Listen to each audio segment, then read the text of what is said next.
Carpoolers, welcome to another episode of Carpool. Each week I give someone interesting a lift and we have a conversation. I'm really looking forward to today because, again, it's someone in the car I've never met before, but I've read his work for many years. His most recent achievement was to write a book called The Men Who Stare at Goats.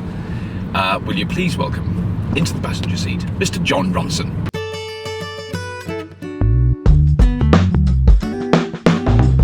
I used to not do any research actually. As a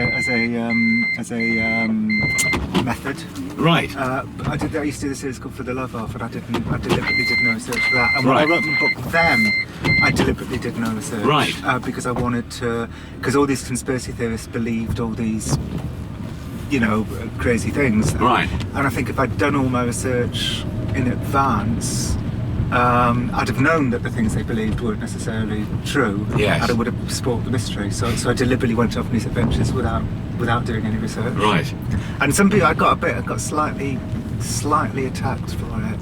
Like how could you possibly say that you didn't know that Jim Tucker was working for a neo-Nazi newspaper? Right. That came as like a big surprise in the book. Right. And that's the reason I sort of deliberately Didn't find anything out before. And this is before would you interview people for that or meet them and talk to them? Yeah, I'd meet them and talk to them, and then it was somebody somebody said to me, like, me and Jim Tucker became friends with this other guy, and he sort of came to me with a look of shock on his face, and he'd done some research and discovered that Jim, worked for a Nazi newspaper. Right.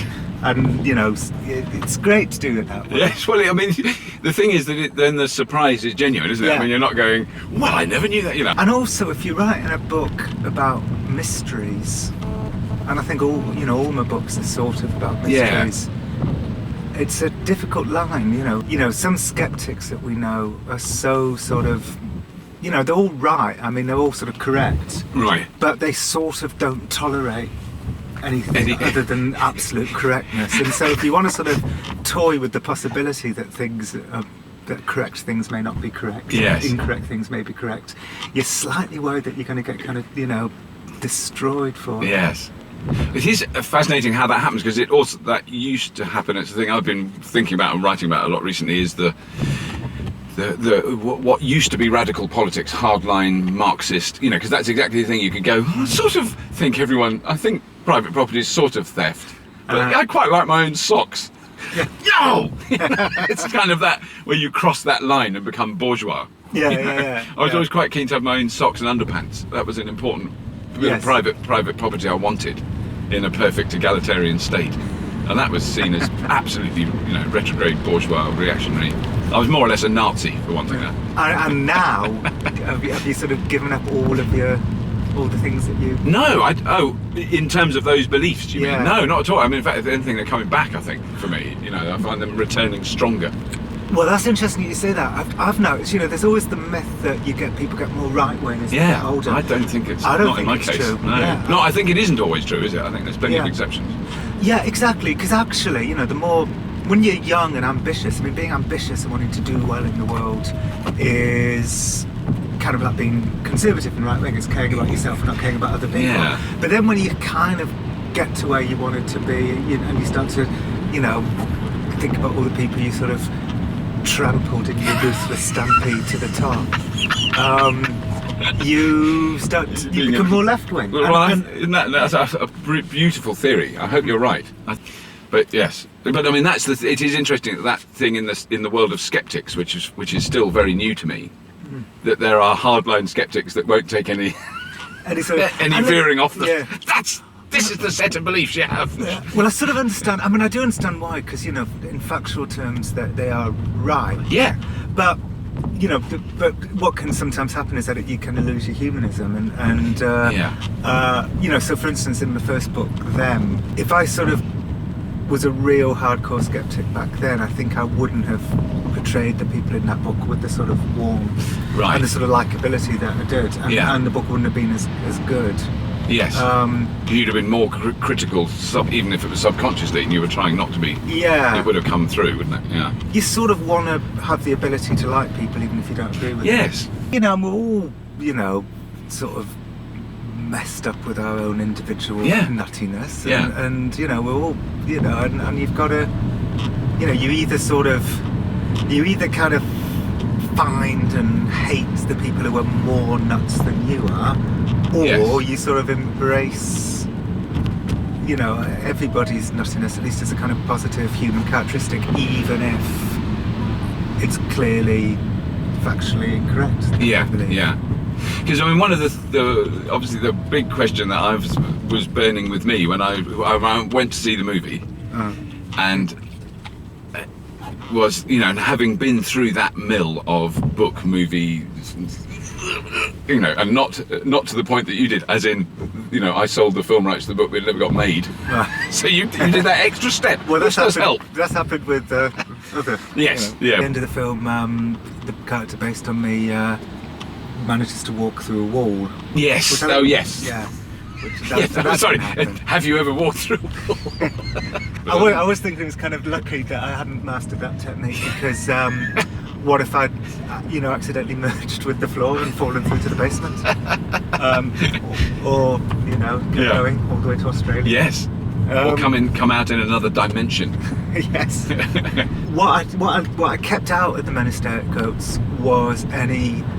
I was really bored by the notion that, you know, that was it possible to prove that remote viewing in a psychic spine could have any sort of basis in reality? And, right. You know, when you spend too much time with remote viewers, they just show you these kind of endless examples of times when there was a closed envelope and they psychically spied what was inside the envelope, and then they drew it and they opened it up, and lo and behold, it looks exactly like the thing that was in the envelope.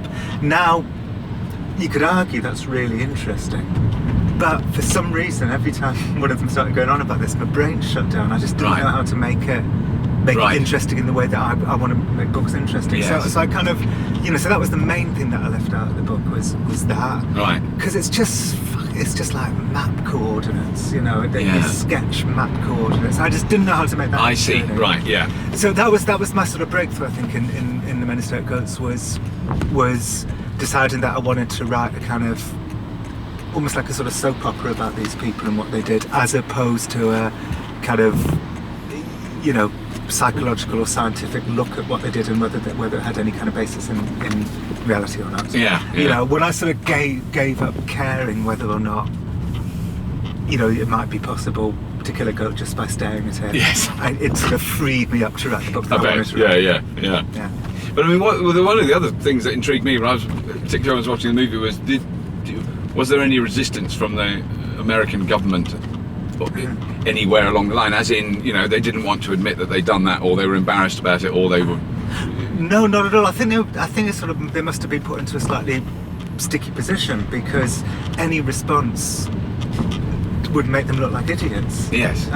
So they didn't respond at all. Right. I mean, the one thing that did happen was, you know, I was on like various military bases just before Abu Ghraib, and then as soon as, and thank God, you know, I got that in just before Abu Ghraib, because after those photographs they closed down, they just totally closed down, and loads of the best stuff in the book would, you know, like my trips to Fort Bragg and so on, would never have been. So you did actually go on those military bases? Oh, you met people on that? Wow. Yeah, I never went to Iraq, but I did go to all those military bases. I was at Fort Bragg a lot, and Camp Pendleton in San Diego, and did I go to Fort Meade? I went to some other bases. Right. There was a tornado.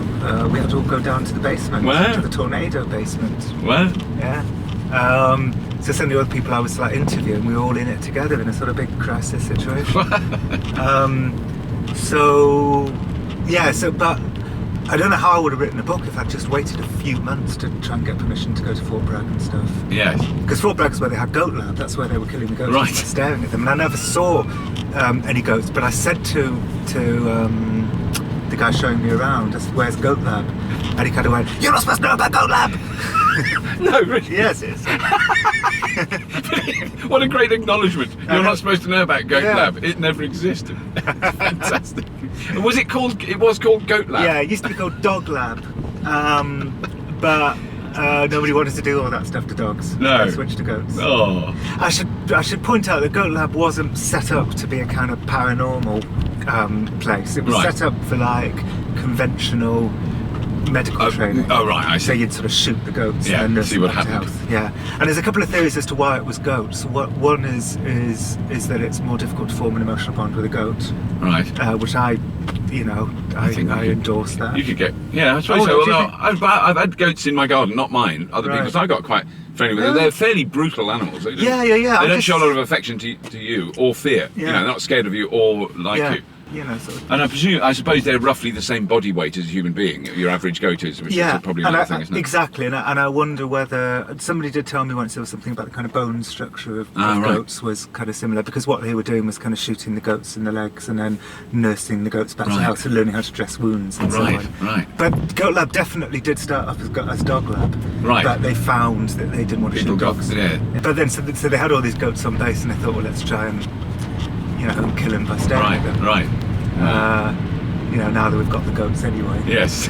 But there's a section of my book which kind of deals with the various different uses of goats in experiments in the US military throughout history.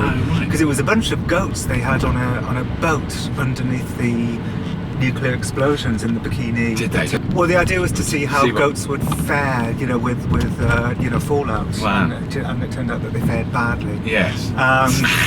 And they had goats. What they've been trying to do is splice together the DNA of goats with the DNA of spiders to get to make goat's milk more equitable to spider silk, so they could then make heavy duty clothes out of this goat spider hybrid milk.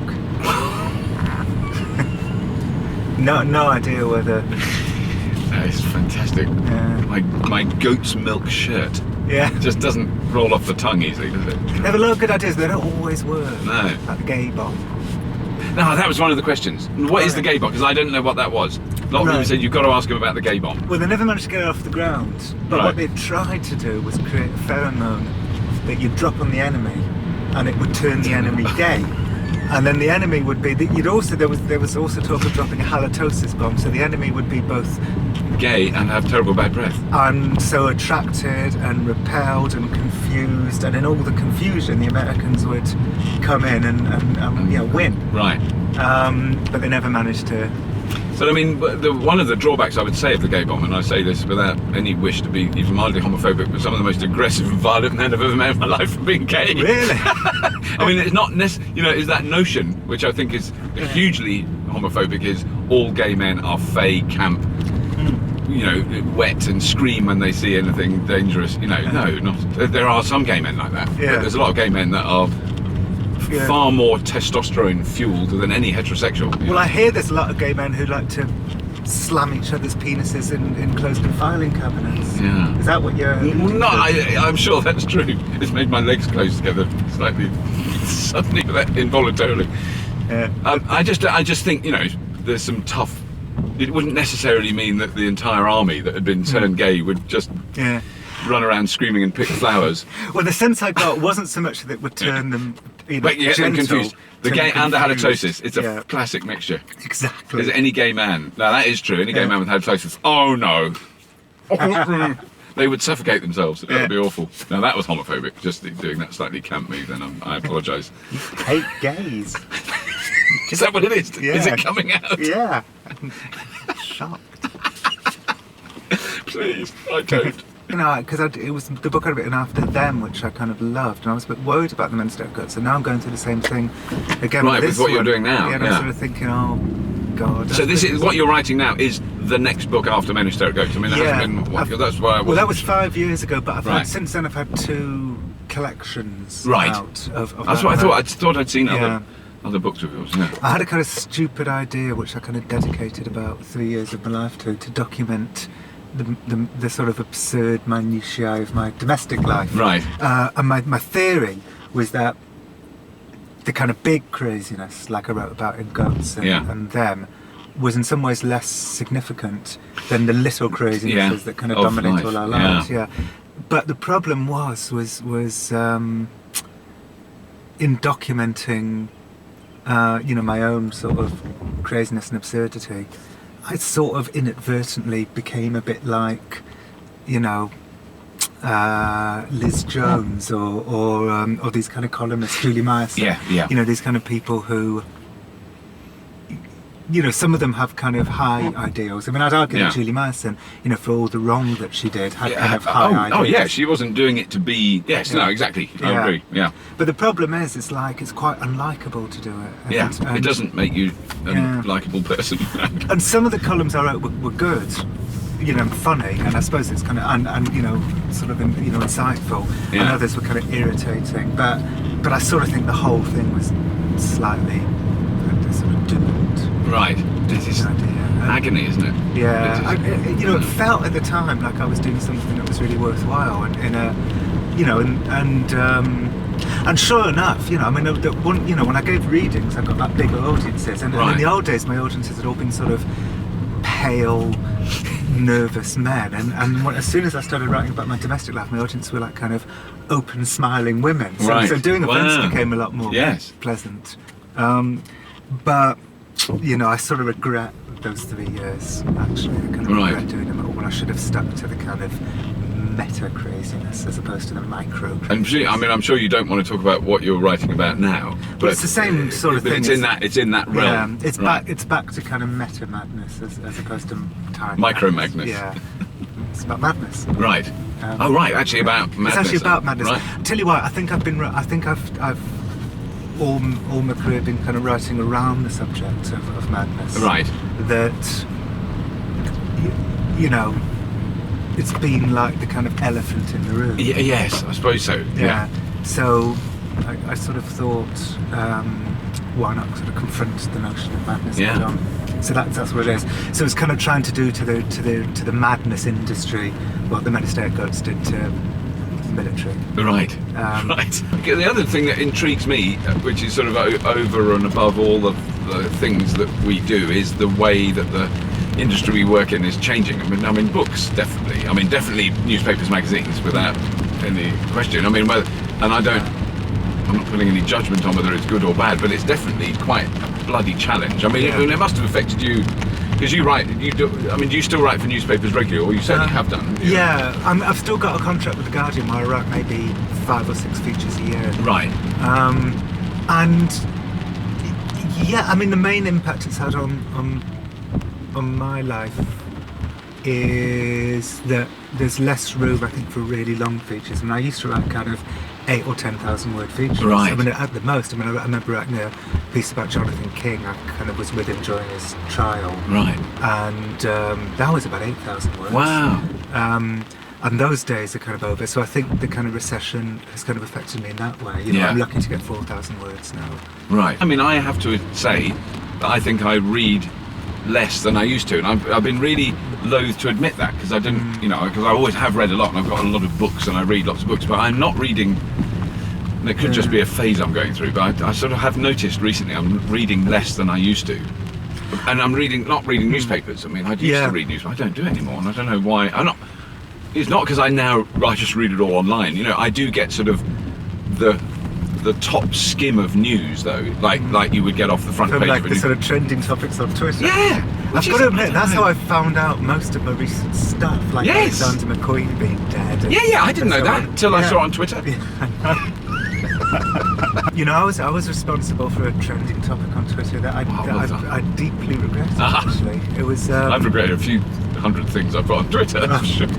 But this one was. It was AA Girl. It was the baboon thing. Oh, I missed it. Yeah, okay. I love AA Girl because he's so annoyingly wonderful. Well, he wrote this column about how he killed a baboon because he wanted to know what it was like to kill a person. Sorry, yes. You know, and he sort of wondered whether, and I thought, you know, I thought this was, without being a sort of armchair psychologist, I thought this was really symptomatic of some kind of personality disorder. Quite a problem, I would say. Yeah. And it really annoyed me, so I kind of got annoyed about it on Twitter and kind of encouraged, you know, the sort of Twitchfork people to, you know, have a twitch. And you know, pick up their scythes and go over and kill AA Girl. Yeah. And sure enough, it became a trending topic. And then I got a few people. I got somebody tweeting me to say, "Well, you were bullied at school," and you know, really, I thought, God, you know, you're right. You know, I do not want to be a sort of rabble-rouser on Twitter. So I mean, it wasn't that whole thing that happened with Jan Moyer, you know. And I mean, and what was interesting about that, and that's the kind of double edge of it all, is that I would never have heard of Jan Moyer or that article. I would never have read it in a million years. I wouldn't have known that she was a homophobic little nightmare, and wouldn't have affected me. But when I read it, she's horrendous. What a vicious, snotty little attack it was. And then you kind of respond to it, and then my lot of people who follow me then went, there was this huge, and I then went, that is picking on in the playground sense. There is that element to it. I suppose it's because, you know, the sort of, maybe it's because Twitter feels by and large quite kind of liberal, and it, you know, and it's sort of people like us, and maybe we're just so excited to find a group of people who are kind of like us. Yes. That we all, you know, because the internet's not really. I mean, I don't know what you feel about this, but I sort of feel that pre-Twitter, the internet, huge sort of swathes of the internet were getting quite dysfunctional. You know, it was all about people being very mean to each other on message boards, and you know, I mean, YouTube comments as well, because I put a lot of stuff on YouTube, and I would get absolutely venomous. Yeah. I mean, it was lovely at first when Twitter came along, because suddenly it was the internet, you know, it felt like the internet was being used in a sort of positive, supportive, people being nice to each other sort of way. Because you're right, I mean, YouTube and IMDb and various forums are just, you know, brutal. And I put it down to the way that we use the internet. You know, I had an interesting conversation with Graham Linehan about this, you know, because on the one hand you could say that the internet makes you alone and solipsistic, and maybe it's in the aloneness that sort of the darkness emerges. Exactly. And Graham said, well, you could argue that the opposite's the case, which is that you're never alone with the internet. You know, if you're on your own, you can chat to friends, and you're not alone. So and I think Twitter, you know, was the sort of positive side of it. But then what happened was, in a way, the sort of darkness crept back in. And partly, not that there's anything wrong with the campaign against Jan Moyer, but I don't know how you say her name. More anyway, her. But we got a bit gleefully sort of, you know, like in The Simpsons, when people just immediately riot for any given anything. But I mean, I think you know, even yesterday, I think I walked past a newsagent stand, and there was a Daily Mail headline, and it was, you know, it was along the lines of, at last the climate liars are found out. You know, and you go, oh god. And there was and you're powerless. You know, and the Daily Mail is my parents read it, so it was a thundering voice in my childhood, which from a toddler I resented and thought was, you know, it is my bête noire, and I have no fear admitting it. You know, I bloody hate the Daily Mail, and always have. And there's something about having that sudden ability to go back at them, which there's never been any way of doing. I wasn't going to write to the Daily Mail. I'm not going to go outside the office and shout at them. And to actually have a go and affect, you know, which it definitely did. You know, what happened on Twitter affected a journalist at the Daily Mail who was a vicious, right-wing, homophobic bigot. And it made her shut the fuck up. And there was some glorious moment in that. But absolutely, alongside that was, we're all bullies in the playground, and we're picking on the girl with the skirt that's the wrong colour. The fear of the conservative, and I say that with a small c, with that mindset, is that the world is getting madder, that people are getting madder, that society is breaking down, all those things. Yes. And just because that came up about that, you know, the darkness of Twitter and all those things, and because I don't feel that, and I just wonder whether you did. It's really, really interesting. I think people are getting. I mean, I'm thinking a lot about this at the moment, because this is sort of around the subject. Right. I think people are getting a lot more interested in madness. I noticed the other day that, you know, there's this kind of, you know, have you got Asperger's online sort of survey. Right. And I think, you know, zillions of people are signing up, and lots of people want to know if they're mad. Right. And am I mad.com? Catch up. So I don't know if the war's getting. I mean, what I do think is the case is that in certain sectors of society, certain types of madness kind of work for people's, you know, advantage. Right. I'm saying this sort of slightly cryptically because this is kind of what I'm... Oh, is it? Yes, I don't want to... Sorry, I'm not, because I wasn't actually trying to dig for information about your new book. Right. That's absolutely not what I want to do. But the idea that... what I'm going to look into is this whole kind of DSM thing, which I think is fascinating. I don't know what's DSM. Well, this is going into what you were just saying, which is about, are we getting madder as a society? Because every 15 years or so, the American Psychiatric Association bring out this manual called DSM, and DSM-1 was like a pamphlet, and what the manual does is list every known mental disorder. Right.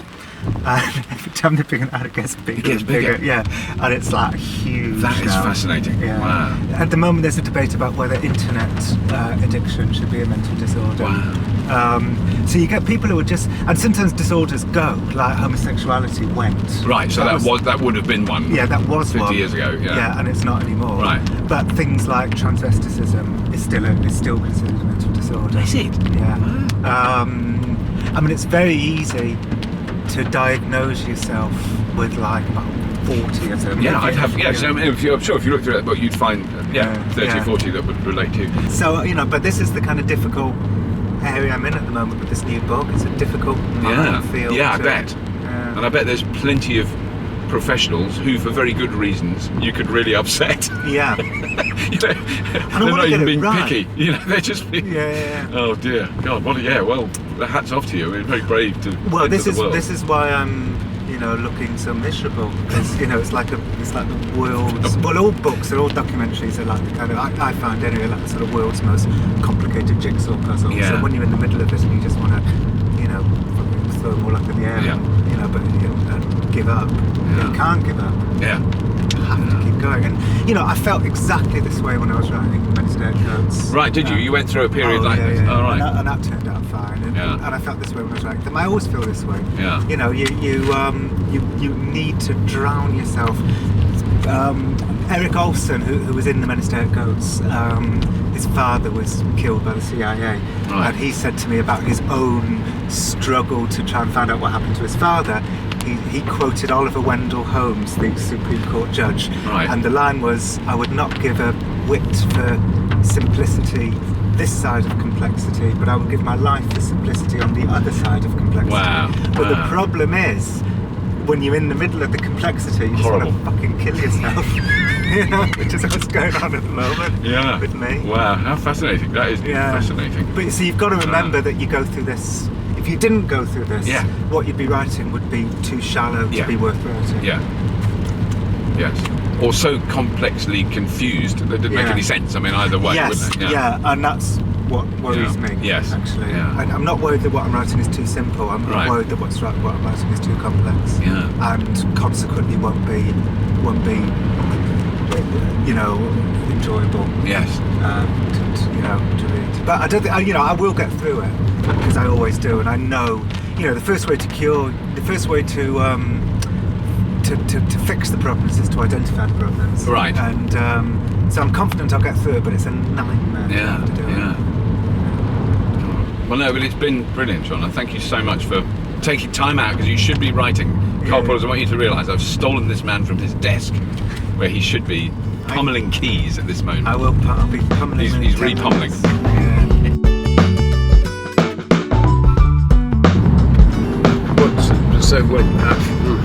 Go on. Well, I mean, we don't. I was kind of too young to know why.